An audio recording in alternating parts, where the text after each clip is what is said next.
Il arriva en ces jours-là qu'un édit fut publié de la part de César Auguste, ordonnant recensement de toute la terre. Ce premier recensement eut lieu lorsque Quirinius était gouverneur de Syrie, et tous allaient se faire inscrire, chacun dans sa propre ville. Joseph aussi monta de la Galilée, de la ville de Nazareth, pour se rendre en Judée,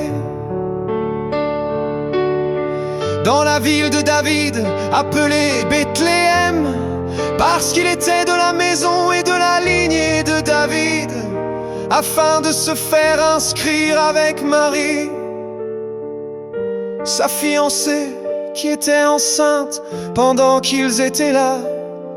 Le moment arriva où elle devait accoucher. Elle enfanta son fils premier-né, l'emmaillota et le coucha dans une crèche, parce qu'il n'y avait pas de place pour eux dans l'hôtellerie.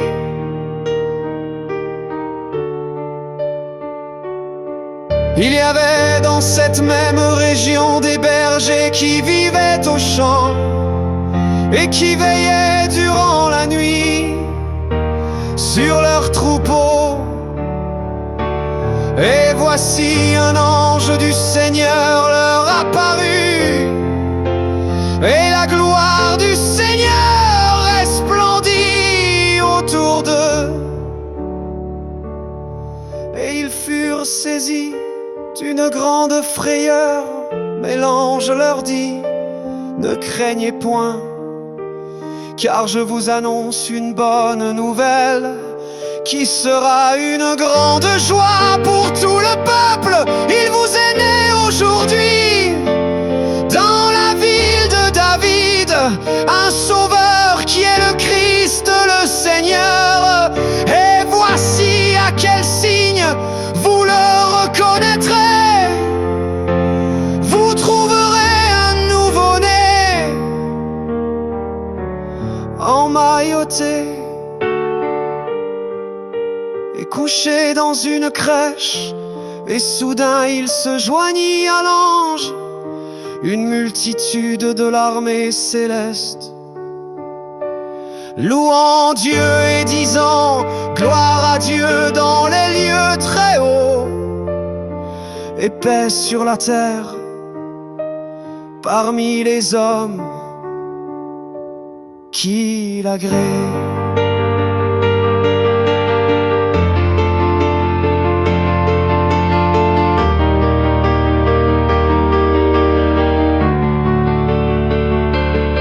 Lorsque les anges les eurent quittés pour retourner au ciel, les bergers se dirent les uns aux autres: allons donc jusqu'à Bethléem et voyons ce qui est arrivé, ce que le Seigneur nous a fait connaître. Ils y allèrent en hâte et trouvèrent Marie et Joseph et le petit enfant couché dans la crèche. Après l'avoir vu, ils racontèrent ce qui leur avait été dit au sujet de ce petit enfant. Tous ceux qui les entendirent furent dans l'étonnement de ce que leur disaient les bergers. Quant à Marie, elle gardait toutes ces choses et les repassait dans son cœur. Puis les bergers s'en retournèrent, glorifiant et louant Dieu pour tout ce qu'ils avaient entendu et vu, selon ce qui leur avait été annoncé.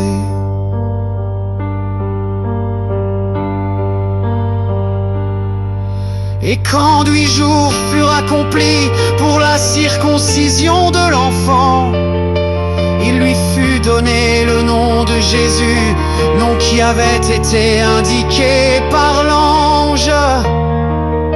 avant qu'il fût conçu dans le sein de sa mère.